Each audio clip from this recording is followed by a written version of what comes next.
Okay, top revenue states. The industry took a big hit because of COVID.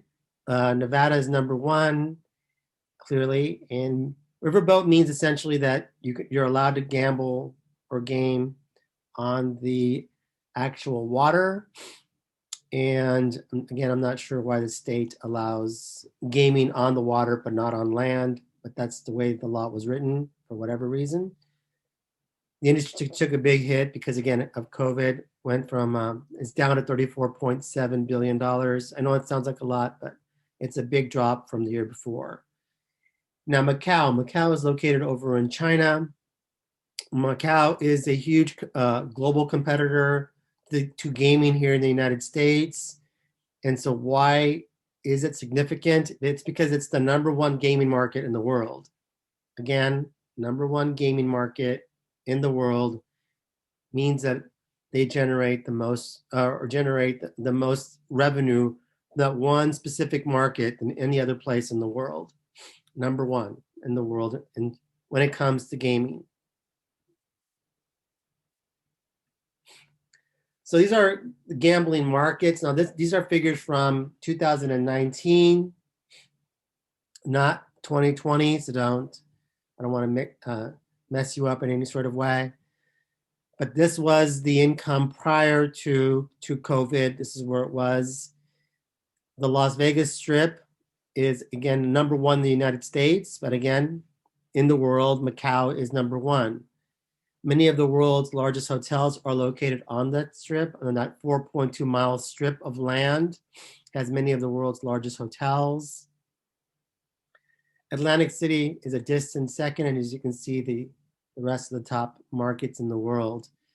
And so going down to the bottom point, I'll get back to Las Vegas Strip right now, but when I'm referring to cities use gaming to improve local economy. Cities use gaming to improve local economy.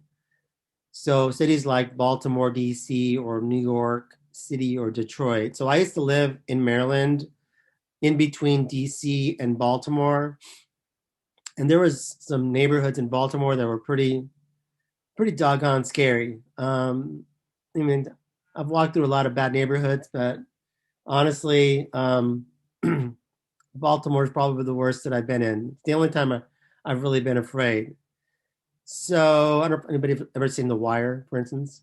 If you've seen The Wire, then you get a good general idea of what Baltimore's like. Anyways, Baltimore, parts of New York City, Detroit have been run down over time. And so the thought was, or the idea was, that they were going to be able to use casinos to improve the local economy. Sort of like this idea of, some people like to refer to this as gentrification, maybe rejuvenation is a better word, I don't know. But this idea of trying to build something like a casino to improve the local economy, improve the local neighborhood. The Las Vegas Strip, one of the few places in the United States where you're able to walk around with an open container, right? So those of you who go to Vegas know what I'm talking about. You can literally walk around with a beer in your hand or whatever. It's not a big deal. In other places of the United States, you're not really allowed to walk around with open containers. Although you can walk around on Bourbon Street in New Orleans with open containers. But again, Las Vegas Strip, one of the few places in the United States where you're allowed to walk around with an open container. Questions?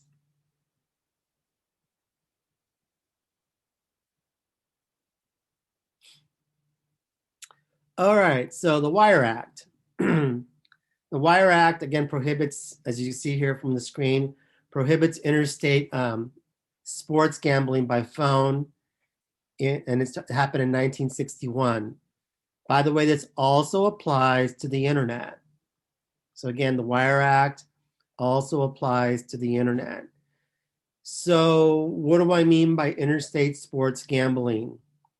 So let's just say that I am here in California and I have a bookie in Nevada. And I call up the bookie in Nevada and I say, hey, I hear the Lakers are going to play against, I don't know, whatever team. And I heard LeBron James is coming back today. So I think the Lakers are going to blow up this other team. Here's $100 on the Lakers. Bookie takes my money and places the bet. Well, guess what? I just broke the law, right? That's because it's interstate. It's because I made the phone call from California to Nevada. It's an interstate phone call, and I'm having them place a bet on my behalf, crossing state lines. So whether it's the phone or the internet, it's illegal. All right, so Murphy versus the NCAA. And Murphy won the Supreme Court case. And so is anybody familiar with the idea of a sports book? Does anybody know what a sports book is?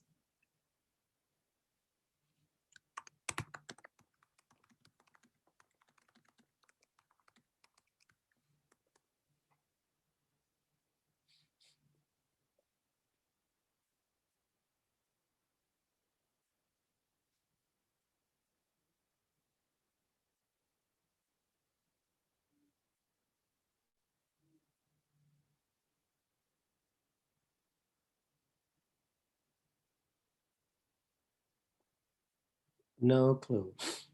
Okay. Has anybody ever wandered around the bottom floor of the casinos and just seen the area where they have a lot of televisions, and usually there's sporting events, and there's middle-aged guys like myself who are bald that are smoking cigars and screaming at the TV because their team is losing?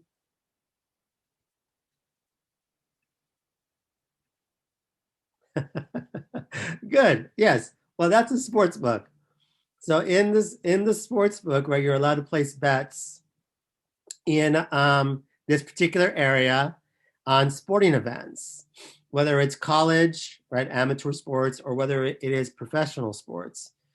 And so the Professional and Amateur Sports Protection Act of 1992 basically meant that you were only allowed, well, the only way you could have a sports book, a place to bet on sports, was that if you already had the infrastructure in place prior to 1992.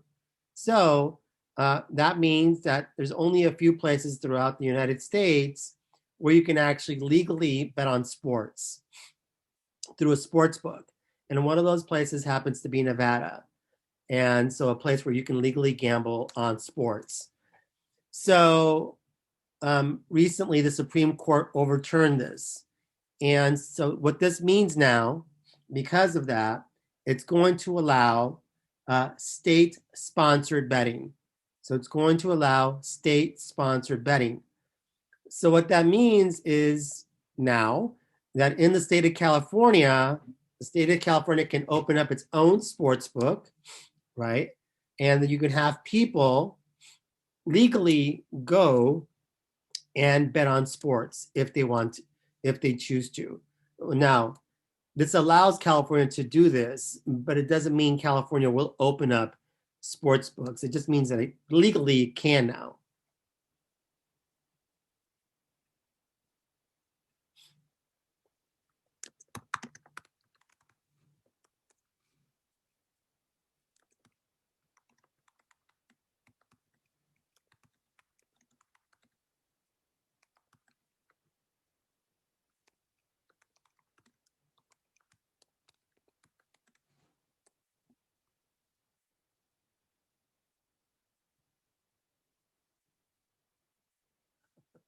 Yes.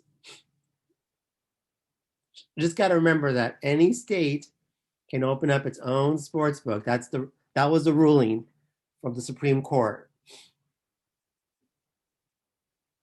So basically means Nevada no longer has a monopoly on legal sports betting. Other states can open up their own sports operation, whether it's New Mexico, California, Arizona, whatever. Okay, unlawful internet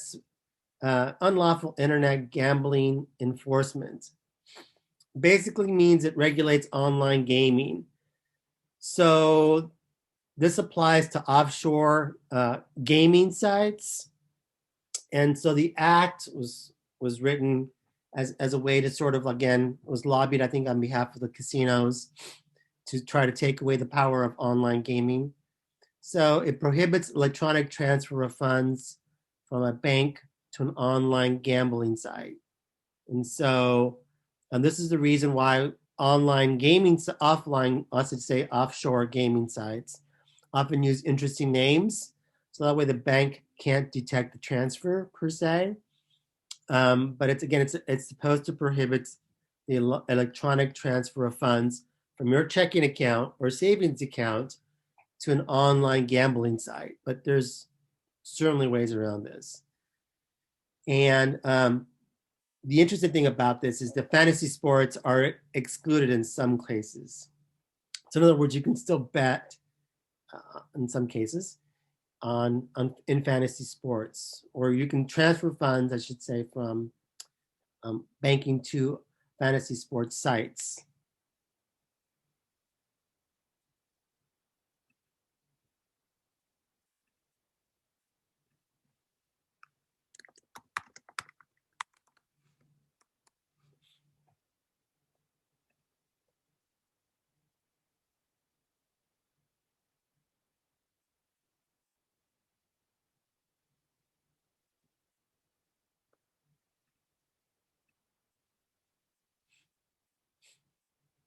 What was that called again?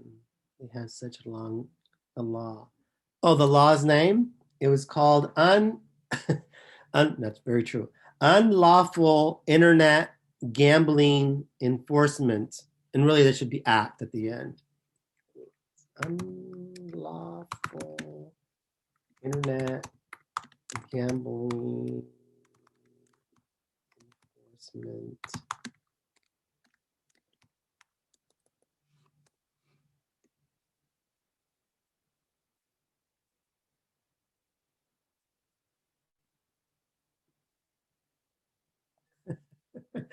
Well, yeah, it's a very good point, Amanda. We do that often. We complicate things. No question about it.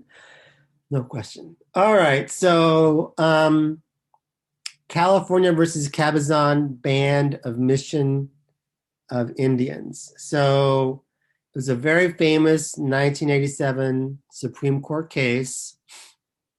And so, basically, what it was that obviously in the state of California, at least for a long time, there wasn't, you weren't allowed to gamble in the state of California outside of, the racetrack. And so the Cabazon Indians basically wanted to start their own casino on their land.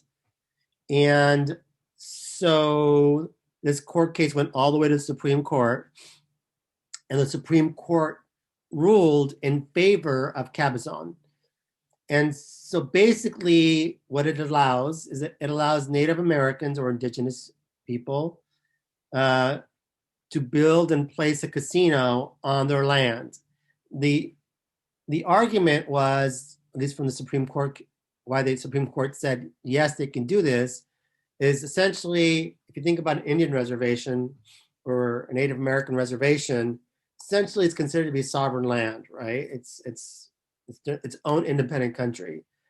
And so the Supreme Court said whatever they should be allowed to do whatever they want to do on their land. It's a sovereign territory. And so that's why Supreme Court ruled in favor of Cabazon, which essentially enables an indigenous group, right, to build a casino on their land. This is why you see all sorts of Native American casinos all over California, but also all over the country. Questions on Cabazon versus California? This explains why there's Morongo and all these other casinos that are run by indigenous groups.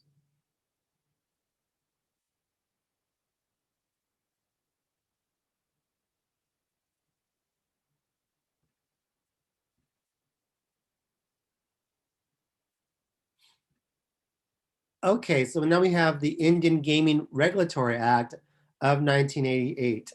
Okay, so the states were very upset or angry or whatever word you want to use that the Supreme Court ruled in favor of Cabazon. And so, as sort of like a make good or a way of sort of mediating the anger, Congress decided to pass the Indian Gaming Regulatory Act of 1988, which essentially means that through Congress, the states can create a commission, as you see here, that regulates Native American casinos. So we have a state gaming commission in the state of California that regulates the kinds of games that Native Americans or indigenous people can have in their casinos.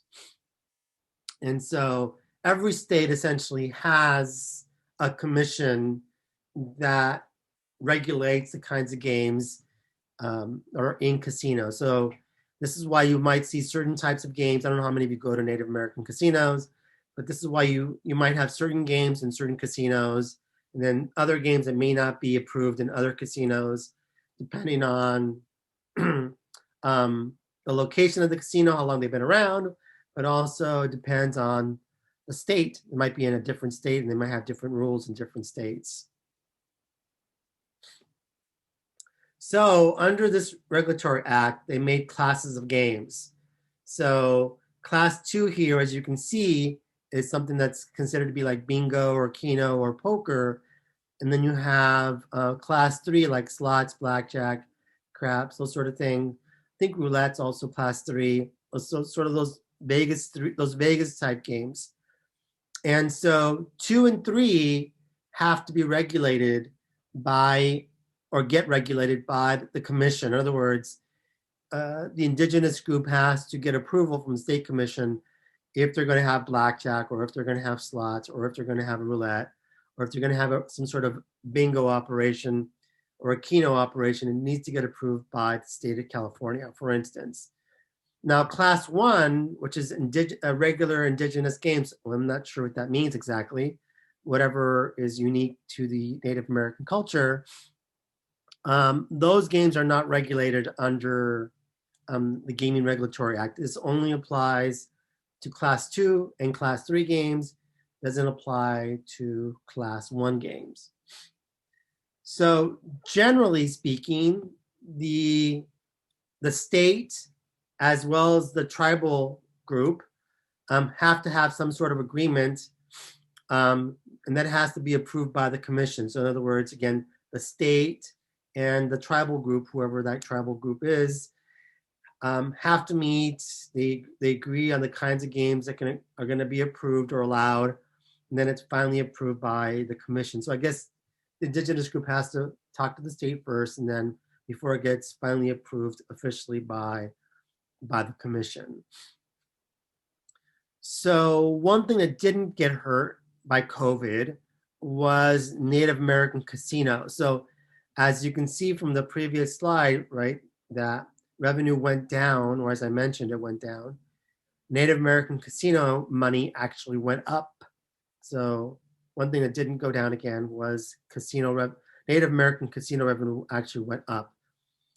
And another stereotype is that you would think that Oklahoma, because Oklahoma has a high density of Native Americans living there or indigenous people, that would be the number one state when it comes to casino revenue. That is not true. What state generates the most Native American casino revenue? That would be California. So again, California generates the most revenue in terms of Native American casinos.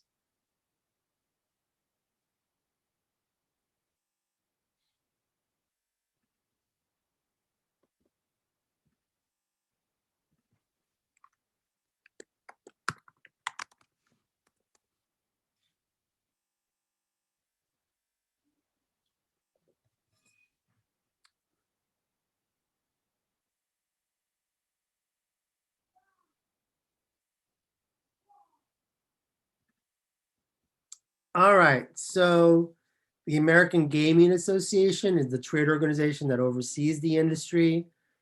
They lobby on behalf of the casinos, for instance, trying to keep the government out of their business.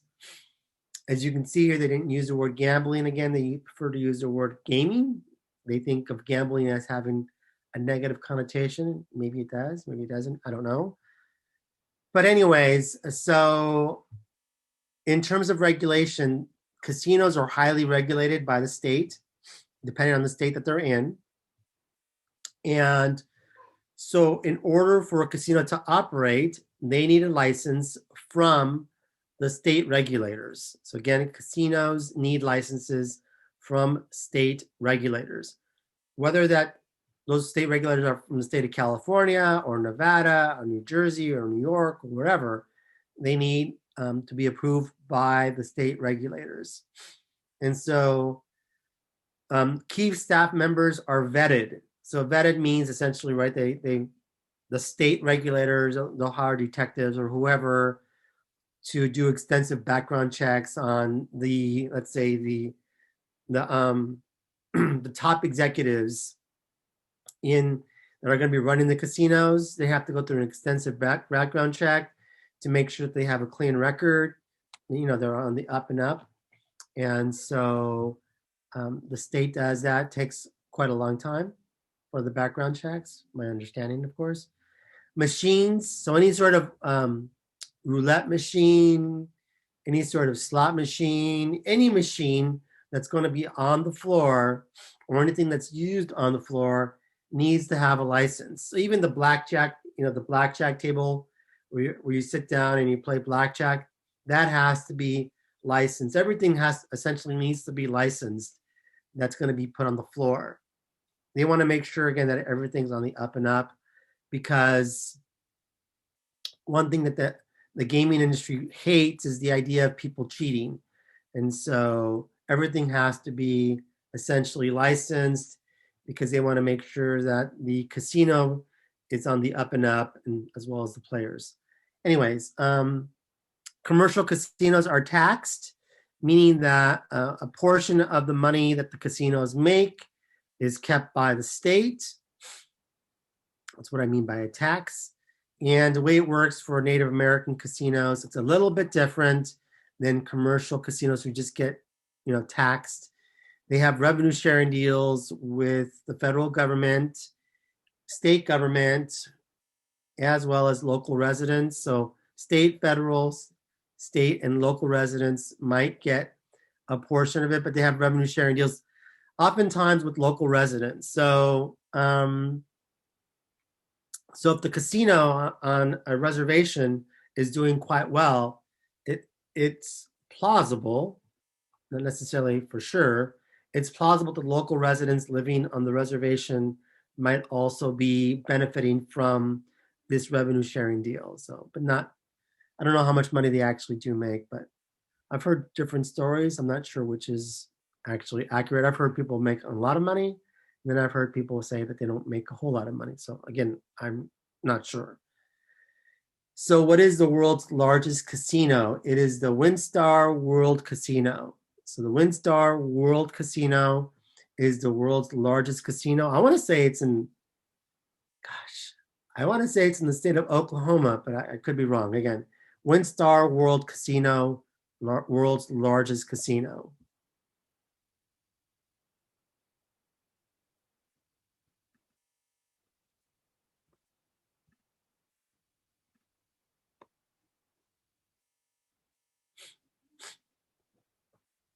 Oh, no question. That's actually 100% accurate. That's I know that's a random question, but that's a really good point. I was actually going to talk about that shortly, but yes, it's true that casinos have no clocks, so you lose sense of time.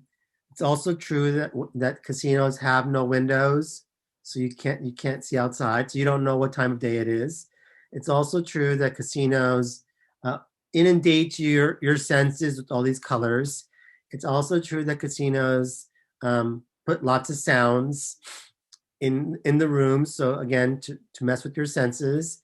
It's also true that the the casino tries to liquor you up, get you drunk, so you kind of lose a little bit of critical thinking skills as you're playing games on the table.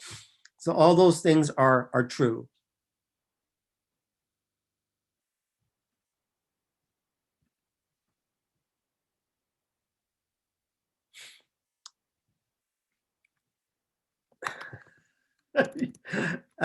Yes, that's a good way.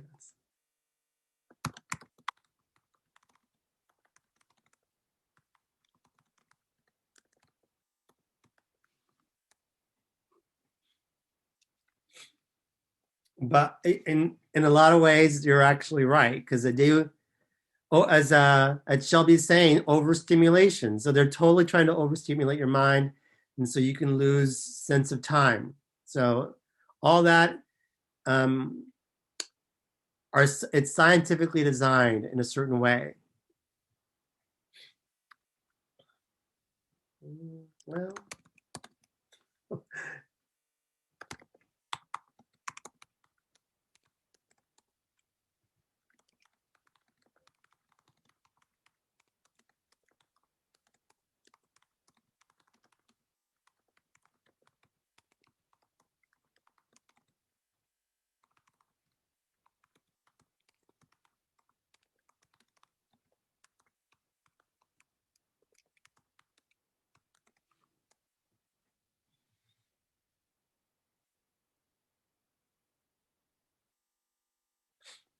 so this is one of the things. At least one of my friends who's really good at playing cards. He might even count cards for all I know, but one of the things that he always says is that when I'm ahead, I leave. That's it. I'm gone. Or he just says, I put certain amount of dollars in my pocket, and I go, okay, well, if I lose whatever's on the table, I leave. And so you have to be immensely disciplined to play that way, but um, most of us don't have that kind of discipline. So in some ways, I guess what Shelby's saying is might be a little bit accurate. This idea of being evil, they are playing on your vulnerabilities for sure. For sure. So California. So the way it works in California, if you're ever interested in starting your own casino, which I think would be kind of successful in California. But anyways, you have the California Gambling Control Commission as well as the Bureau of Gambling Control. Those are two separate organizations. And so both of these organizations regulate California gambling establishments, whether it is big, gigantic Native American casinos like over at Morongo, or whether it's little tiny card rooms. Has anybody ever heard of a card room?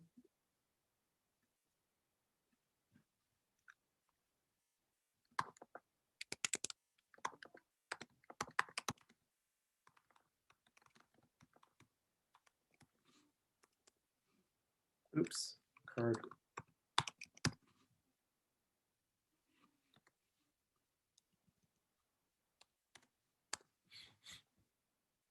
Oh, Jared has.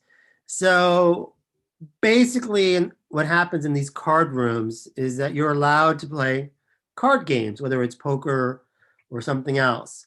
And you have a license to play these card games in your establishment. And so this usually means it's usually a pretty small space. Sometimes, has anybody, I don't know if anybody ever been to the casino over in Commerce? Yeah, Commerce. I don't know if anybody's been to the Commerce Casino right next to the mall. Um, they have a casino there, and if you ever walk into the casino, they also have an adjacent card room in there, as well as other games. But sometimes you only have just a card room and not the other games. And so they also handle all the licenses within um, for the state of California. So if you're going to use any sort of machines, any sort of thing, anything like that, has to get approved by both the California Gambling Control Commission, as well as the Bureau of Gambling Control. Now, at least in the state of California, at least, um, games of skill, which is considered to be either mental or physical. So games of skill, whether that is mental or physical. So I gave you the example of poker or blackjack or Pai Gow or Baccarat. I'm not even sure how you play Baccarat. But anyways, they are considered to be legal in the state of California. So again, uh, games of skill, which are again either mental skill or physical skill, because it does take some physical stamina to play for a long time. You need that's legal in the state of California. Games of skill are considered to be legal in the state of California. Now, games of chance, which is just sort of random things like throwing a dice, slot machines, those sorts of things, the state lottery, those are considered to be illegal in the state of California. So again, they're considered to be illegal in the state of California. Now, that said, the state commission does have the power to approve these games. So, for instance, technically, under the rule of the law, right, games of chance like slot machines are not allowed on in casinos, but the state commission has the power to overrule that and say, yeah, it's fine. And so this is the reason why technically, right, the lotto is illegal in the state of California because it's a game of chance. But I believe we voted on this, and so we overturned that, even though it's technically still illegal.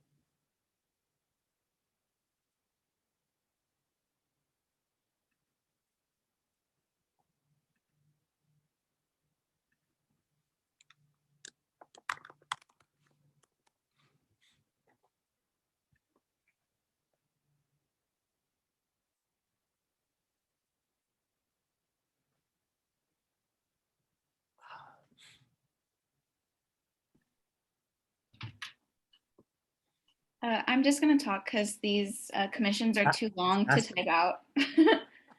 um, seriously, they're so long. Well, I guess not these. The California Gambling Control Commission and the Bureau of Gambling Control. So just to Right. confirm, they both have to approve of the casinos, and they're the ones that issue the licenses. That's right. Those two organizations, yes. Okay, so they got to go through both. Okay, that's So it. Thank you. mhm. I'm not sure what's the distinction. I'm not sure exactly what the Bureau of Gambling Control does. My sense is they probably the ones that are doing the background checks on the key staff members. And I'm assuming that the California Gambling Control Commission might issue the licenses of the machines. I'm not sure who does what, but I'm just guessing.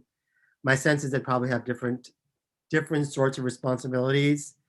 So just not to because I think if you just had one organization, you might take too long to get the approvals. But I could be wrong. I'm not 100% sure.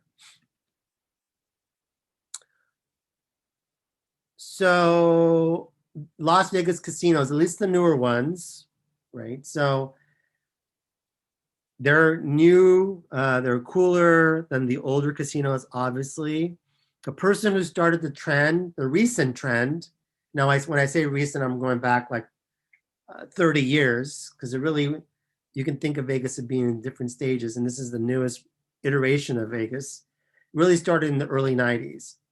And that person is Steve Wynn. So Steve Wynn is considered to be, again, the person credited with this new recent trend of these building these bigger and better and brighter casinos.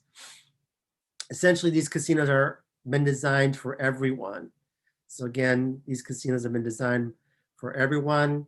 And Steve Wynn is the person credited with this new trend. Steve Wynn is spelled W-Y-N-N. W-Y-N-N. Steve Wynn. He was very innovative during his time. Recently, he's gotten into a lot of trouble, I think for sexual harassment or something like that. I can't remember, but I know I've heard his name recently for not good things. I think he's in legal trouble. But anyways, he's credited with the recent trend in these newer, bigger, better casinos. And so within these casinos, if you, obviously most of you have probably gone to Vegas, these newer and better casinos now have within them a venue for concerts or some sort of venue for live entertainment. The reason being is because Vegas is trying to get you to spend money besides just spending money on the tables or just strictly through gambling. And so they're using the idea of concerts, right, or live performers, whether it's somebody like who's oh gosh, what's her name?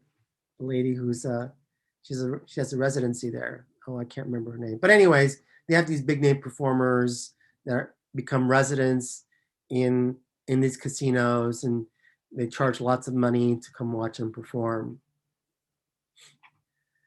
The rooms are quite nice. They're themed.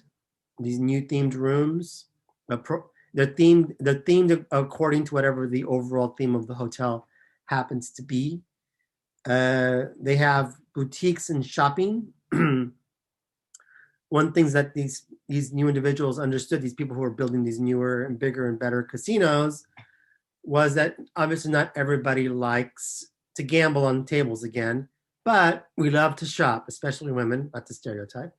But and in order to again keep the people spending money within the casino, they brought in all these famous boutiques and opportunities for shopping, and so people spend a lot of money on shopping or in these boutiques. And so this is the reason why the casinos brought in these famous stores. Restaurants, whether it's food or alcohol, a lot of people like to eat. A lot of us are foodies.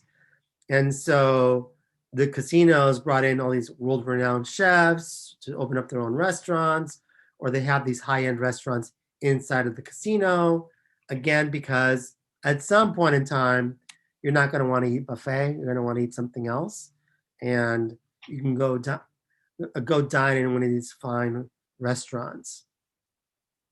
And these newer, bigger, better casinos, right, have other sorts of entertainment, whether it's, a zoo, a petting zoo, museums, a roller coaster on the roof, nightclubs, which are a big deal. And so to elaborate what Shelby was saying, right, when she mentioned about, is it true about the clocks? It's up. It is 100% true. These rooms have been scientifically designed, and they're scientifically designed to keep you in there for as long as possible by taking away clocks and windows and those sorts of things to overstimulate you. So you're in there getting drunk. You don't know what time of day it is, but at a certain point in time, right, the luck is going to shift in favor of the house at some point in time. And so it's scientifically designed for the house to win. Shelby calls it evil. Maybe it is a little bit evil, but there's, I guess, evil genius, I suppose. I don't know. Anyways, also within these casinos, they have these meeting facilities or ballrooms, is because Vegas is the biggest or one of the most important sites when it comes to conferences. So a lot of business travelers come to Vegas because they have conferences in Vegas, and so a lot of these casinos have meeting facilities for these folks to meet, do whatever they're going to do during the day, and then they can go have fun at night. And they also have these ballrooms, so when people get married, they can have cool events in their ballrooms. Like my brother, when he got married actually in Vegas, and it was a pretty nice wedding in a fairly nice ballroom for events.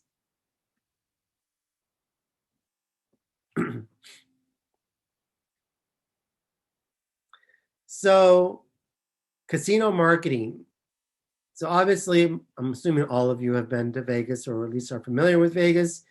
And if you go up and down the 4.2 mile strip of land, right, which is called the Las Vegas Strip, you will see lots of marquees out on the strip. And a lot of the casinos are competing with one another, trying to outdo each other because they're trying to get your attention.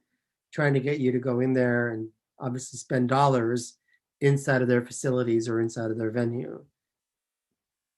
And so a big part of their marketing centers on live events, right? Whether it's, you know, having some sort of a concert, whether it's a Beyonce or whoever's going to perform there as a resident, that could be a big deal.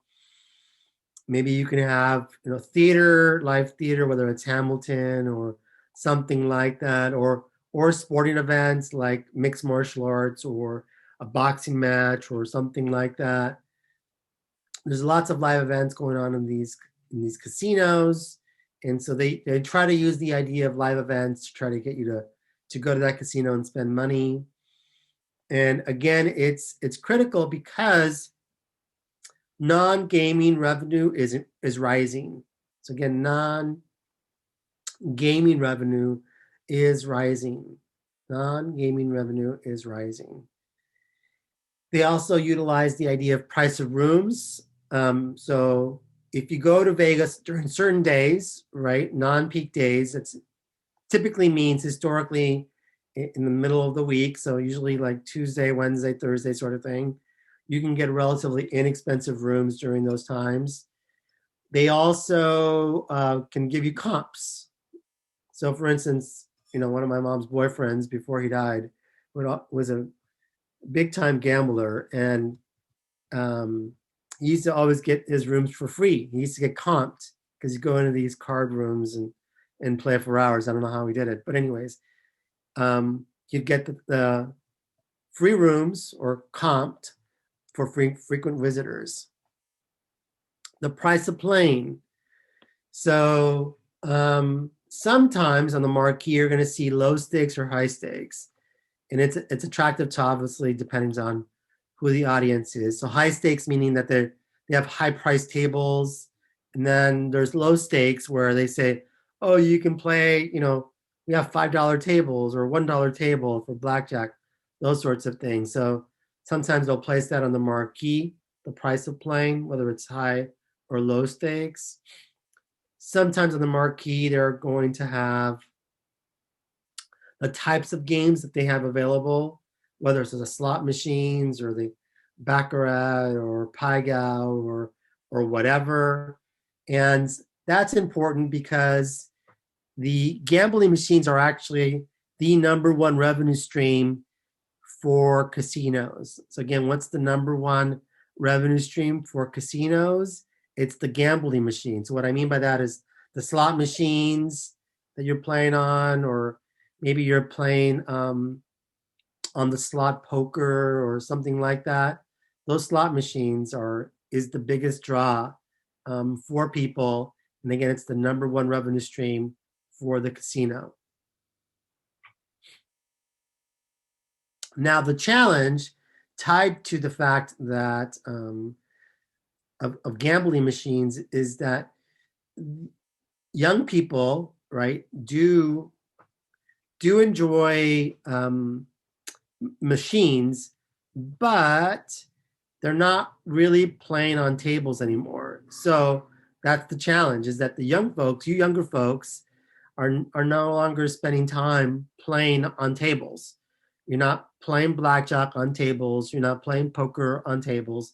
You're not playing pai gow on tables. You're just not.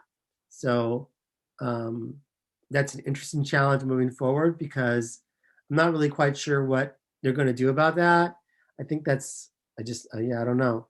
I think maybe there's going to be less focus on table games, and probably more focus on live events and machines and those sorts of things. Anyways, other things that casinos use to get your attention, especially younger folks, is they're investing lots and lots of money on swimming pools.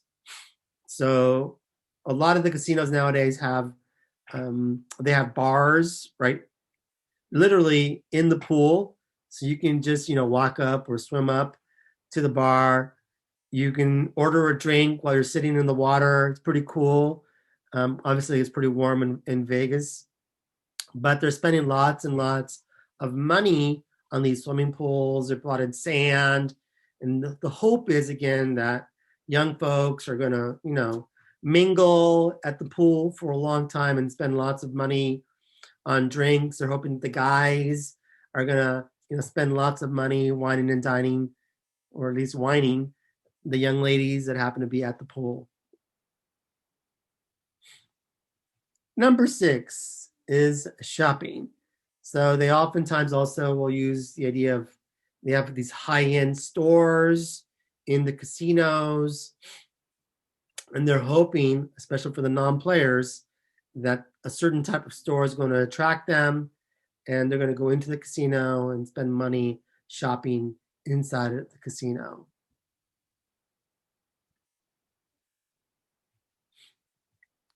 The other big market, and again, going back to younger folks, is the idea of nightclubs. So most pre-COVID, I think I would say 7 out of the 10 top nightclubs when it comes to revenue were located in Vegas pre-COVID. So again, it's about seven out of 10 of the biggest nightclubs in the United States in terms of revenue were located in Las Vegas. And the biggest nightclub in the United States, mind you, was the XS nightclub. It was the nightclub that generated the most revenue. So these nightclubs are really, really important for generating revenue for a casino. I've heard crazy stories especially from my female students, talking about how these guys spend, hundreds and hundreds of dollars on bottles and a bottle of whatever liquor to try to impress them or whatever. And so I've heard there's lots of people who have lots of money and they're spending it at these nightclubs.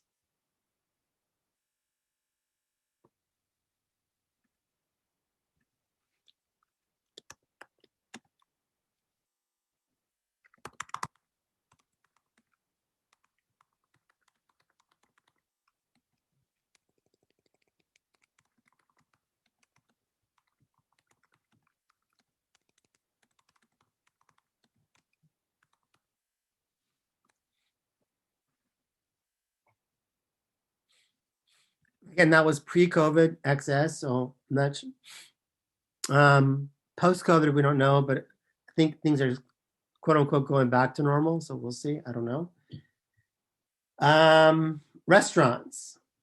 So restaurants are immensely important, an important revenue stream. Again, the idea of having people come into the restaurant to dine is an important revenue stream because people do like to eat. It's one thing that people certainly like to do. It is a gigantic revenue stream for the casinos.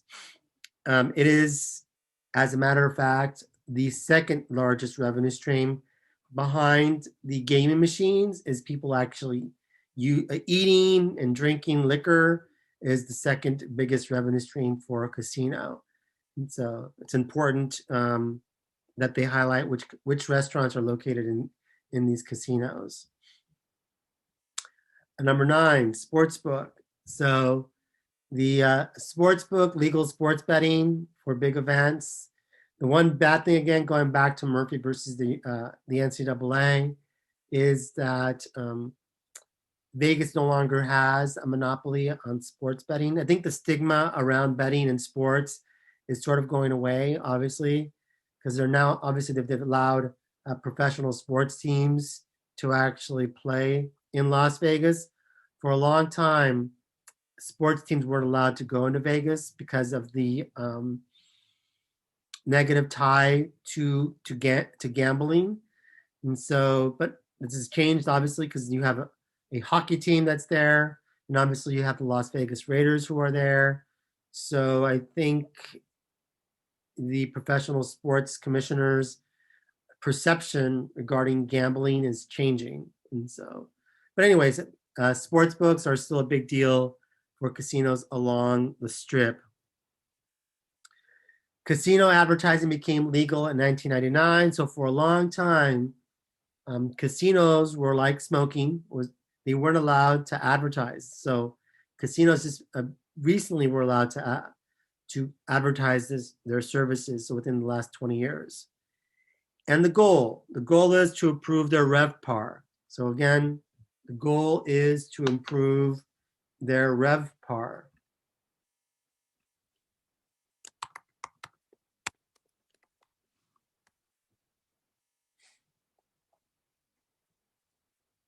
And if you're wondering what RevPAR means revenue per average room.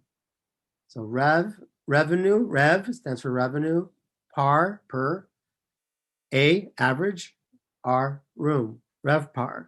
So the higher the RevPAR, the better off for the casino. And the lower the RevPAR, obviously the worse off for the casino because again, a lot of the casino revenue, yes, is being spent at the gaming tables, but it's also, food, alcohol, rooms, all those sorts of things.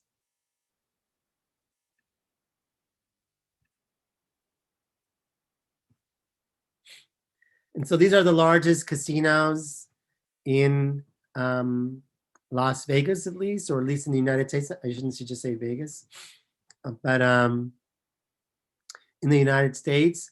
So please know that Caesars Entertainment is by far the largest. MGM is a distant second. And Wynn Resorts is far, far, far in third. But I do believe that the gaming industry is going to recover and the revenue is going to shoot back up because I think people are dying to get out and have fun, especially post-COVID.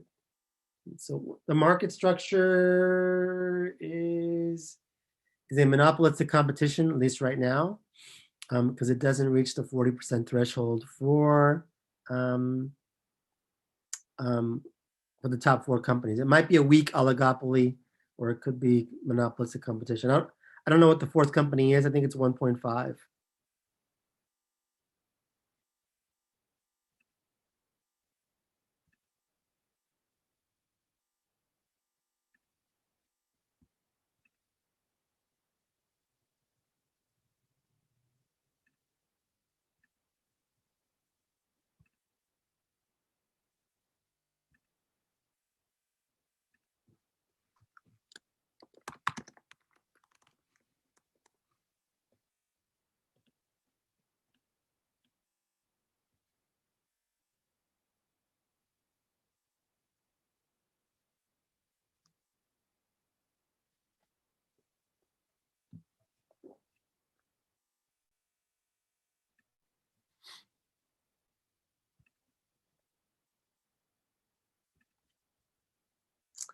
Okay, so let's start talking about theme parks or amusement parks.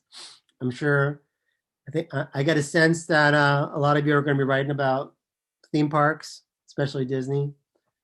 Anyway, so what is the first theme park or amusement park?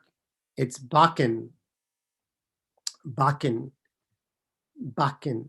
Bakken. Bakken. Bakken started in 1583, and it started in Copenhagen. So again, started in Copenhagen.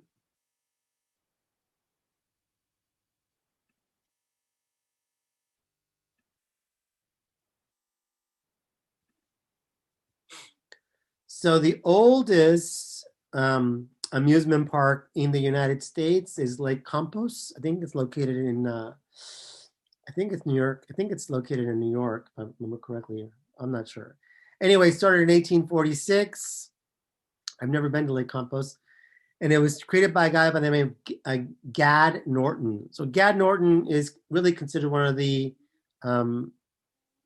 pioneers in the world of amusement parks because it was his idea to create Lake Campos. So I want to say he was a scientist, but he essentially was blowing things up, and it attracted a lot of folks to this location in Lake Campos. And but the fact that he was able to attract all these people to this location, he's like, well, this would be a great way to create, or a good place to start a park. And that was the beginnings of Lake Campos way back in the 1840s. Now, one of the things when we think about amusement parks, it's not what we think of nowadays, but they didn't have the technology that we do now. So when we think about amusement back then, it was like the idea of swimming in the water or rowing on the water. And then they would have a gazebo for concerts. It was sort of a place where, again, you can go out, you can go and amuse yourself, go out and have fun. And so it's not necessarily what we think of amusement parks nowadays. So again, don't forget the importance of Gad Norton. Yes, even if you're writing about Disney, Gad Norton's really important because again, it was his idea to create the first amusement park in the United States. It's also the oldest, again, amusement park in the United States. So Centrifugal Railway. Centrifugal Railway was the first looping roller coaster. So again, Centrifugal Railway was the first looping roller coaster. Started in 1846, and it was just basically a loop. So for instance, if you see this, right, this is the Centrifugal Railway. As you can see, just simply a loop. This was like a thrill ride back in the 1840s. So kind of interesting. I don't think they have a seatbelt, so I wonder how that works. So maybe just hold on really tight. So this is sort of, again, an early form of a thrill ride way back in the day. First looping roller coaster, the Centrifugal Railway. So the Great Exhibit was really the first World Fair. And again, think of a fair as this big place where people gather and have a good time, sort of an amusement park of sorts. And so the Great Exhibit in 1851, first World Fair where people would gather in a specific location to have fun, whether it's getting on rides or whatever. First steam-powered carousel was in 1861 in the country of England. And the Green Dragon. The Green Dragon was the first electronic roller coaster. First electronic roller coaster. So this is a picture of the Green Dragon from way back in the day. And it opened in 1914. And it, as you can see here, I don't know if you can see it on your screen because my screen's super blurry. Maybe I'm just blind. But anyways, it's located at Lake Compos, the oldest U.S. amusement park. And so again, the Green Dragon, first electronic roller coaster, opened in 1914.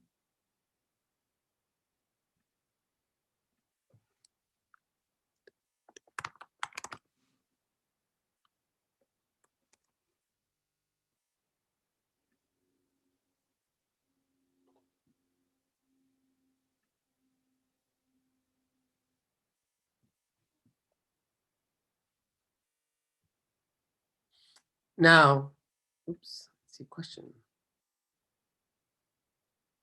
What was the note before the Green Dragon? The note before the Green Dragon. Lake Compos? It was the first electronic roller coaster, opened in 1914 in Lake Compos. The note about the carousel. I don't know how to spell carousel. Carousel? C-A-R. Oh no, I meant there was a note about a carousel where that was first, about the Green Dragon. First steam power carousel. And when was that? That there. I just wanted to see that. 1861. Okay, thanks. 1861, located in the country of England.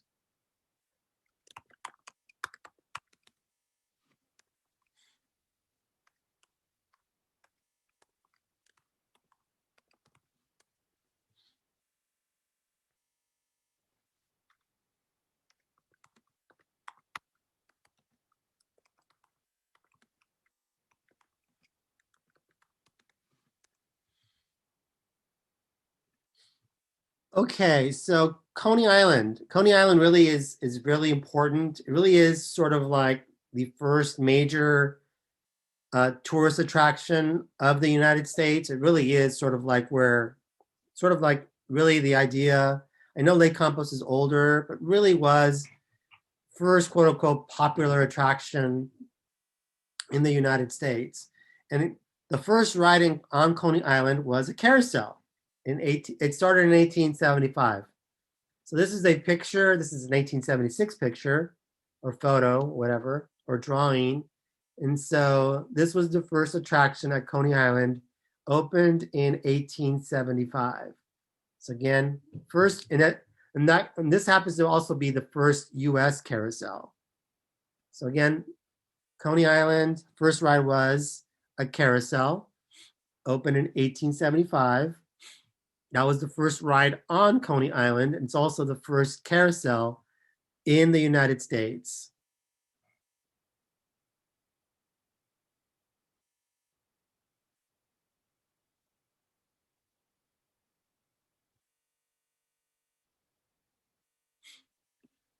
Okay, Switchback Railway opened in 1884, and that was the first roller coaster in the United States. So again, Switchback Railway opened in 1884. It was the first roller coaster in the United States, and it's interesting because again, another thrill ride, but they would actually use a hand pump. They would actually pump people who were in the car as they're trying to power the way along the roller coaster would use this hand pump. And the faster they can use the hand pump, the faster they could go, right? And the slower you use your hand pump, the slower you would go. But they would use this hand pump to sort of generate momentum forward. So 3 parks. So these 3 parks, by the way, were all located. By the way, Switchback Railway was also in Coney Island, and there was 3 parks on Coney Island, and so those 3 parks were number 1, Sea Lion Park, as you can see here, opened in 1895. Later, they changed the name to Luna Park, and it was the first park to charge a fee. So again, Sea Lion Park, right, was the first park to charge a fee. And it was opened by this guy by the name of Paul Boynton, was the person who really created that idea. So everybody got that? Sea Lion Park, first park to charge a fee.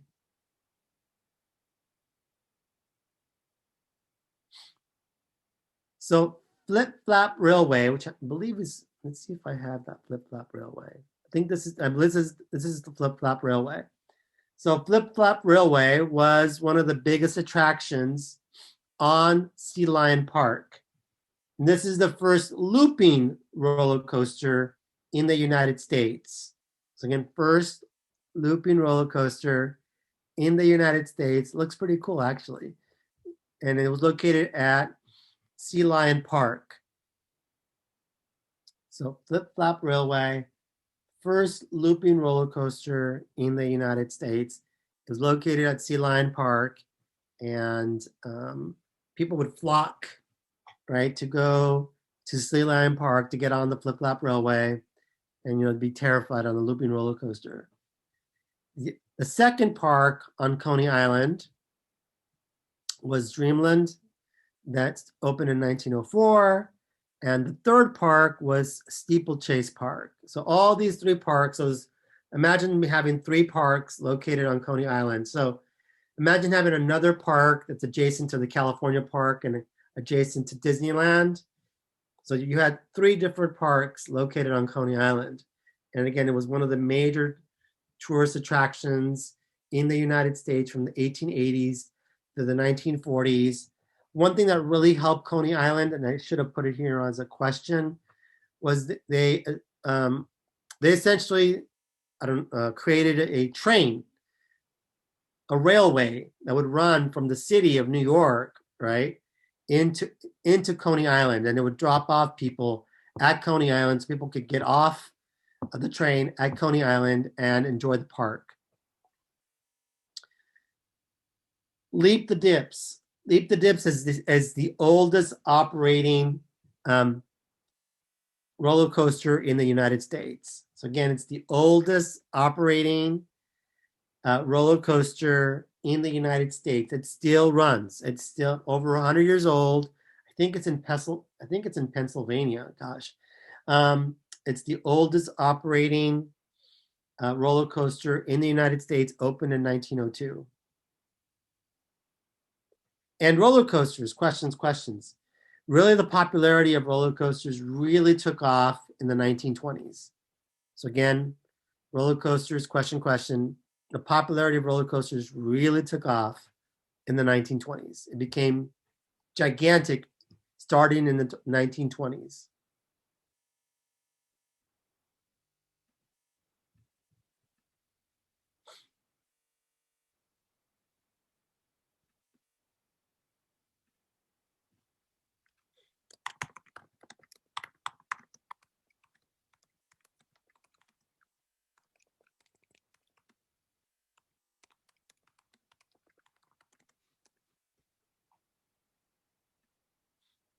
So this is the last one we're going to talk about today. This is a pretty cool video talking about historic roller coasters that you can still ride. And so they actually, I think, have a picture here of the Flip Flop Railway. No, actually, they need to have a picture of the Switchback Railway. And I do believe they also have an image, or somebody actually rides the Leap the Dips, which is the oldest operating roller coaster. Roller coasters have been thrilling Americans for more than 130 years. The first opened at Coney Island right here in New York in 1884. But they really took off during the Roaring 20s. Hundreds were built across the country, some still operating today. Derek Thompson is a senior editor at The Atlantic and a roller coaster fan, right? I am. We're both petrified, so guide us through this. To persuade you of their worth. Back in 1884, were they anything like what they are now? They were really nothing like they're like right now. I mean, 1884, you're talking about 20 years before the Model T. So the concept of being moved by any sort of vehicle was quite new. Here, in what we're looking at right now, you see that they actually had to push the car just to get it going. It traveled about 6 miles an hour. It's a lot more like sort of a leisurely ride down. I would take. Okay, this is not exactly vertiginous. This is extremely easygoing. All right, let's take a look at some of these. The world's oldest working roller coaster is called Leap the Dips in Lakemont Park, Pennsylvania. Leap the Dips, 1902. Once again, we're not really quite at the golden age of roller coasters as we now recognize them. But you take a look at this one. It's about 40 feet tall, moves about 10 miles an hour in a beautiful figure eight. Again, requires it to be pushed just to get it going. But, you know, this is in Pennsylvania with a lot of these old roller coasters, sort of the national state of roller coasters. I always look at the wood construction of these and start to get a little nervous. Yeah, well, this is actually, I think, a part of the meta joy of roller coasters like this. On the one hand, you have roller coasters which are sort of inherently scary, but there's sort of a next level of scariness when you're worried that the entire structure itself might fall apart. It's sort of the thrill on top of the thrill. But here, once again, you know, it is still fairly leisurely, 10 miles an hour. That's a 6-minute mile, so you know people can sprint or certainly bicycle ride at the speed at which you're sort of leisurely, rolling down that's this impressive, ride. Though you said that, so this is like more than 100 years old. This one. Yeah, this is more than 100 years old. This is still made before the airplane, before the Model T. This is the structure. Let's go to the second one on your list. This is in Upper Marlboro, Maryland. And this one also, this was built in 1917? 1917, yeah. This is in Kennywood. Oh, no, this is Upper Marlboro. Maryland. Yeah, this is great. Yeah, this is the wild one. This is one of my favorites, actually. In 1917, this is really the one that might be the first roller coaster that we recognize as having sort of, a modern thrill. Right. So this, you have a 70-foot drop, an 88-foot drop, about 50 miles an hour. Now you're really moving at the speed of an accelerating car.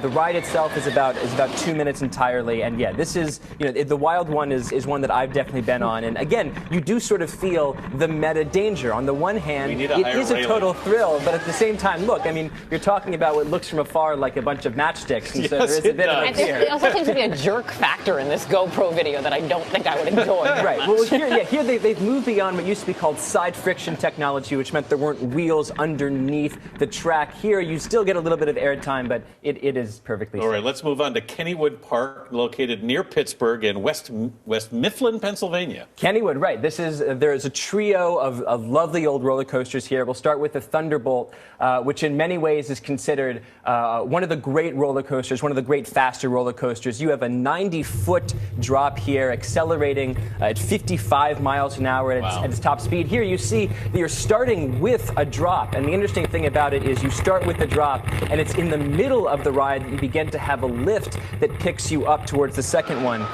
That's one of the things that makes it distinctive. It is still listed by roller coaster enthusiasts as one of the 20 best roller coasters in existence today. Even though it was created in 1924, that's really Even impressive. the 1920s, very much the golden age of these sort of roller coasters. You had a lot of these wooden roller coasters built in the 1920s as different parts of the country were sort of trying to outdo each other in terms of speed and drop. Well, you said different parts of the country. Let's move away from the East Coast because Utah has one. Lagoon Park, they opened, it's actually called the roller coaster. Which Called the roller appropriate coaster, name, maybe not yeah. the most creative name for roller coaster ever created, but the nice thing here is that as you begin to see, as you come out of the first turn, you begin to see mountains in the background, which is a little bit different than Pennsylvania. But once again, here you have, it's 2,500 feet long, the top speed 45 miles an hour. So again, this is very much like the roller coasters that we understand today. It is the only wooden roller coaster in Utah. And you can see this sort of this vast expanse that you have at the top of the first drop, which I think makes it sort of special.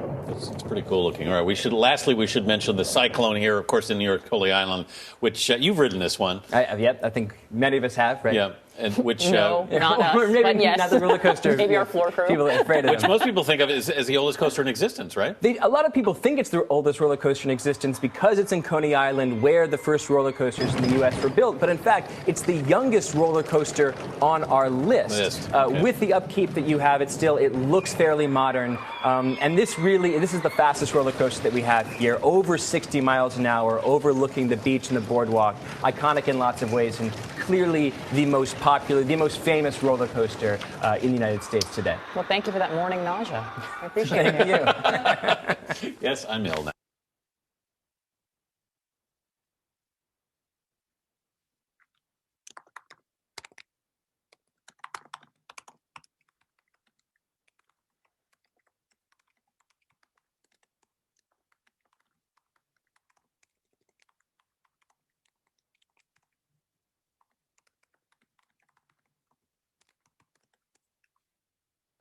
Professor, when is our paper due?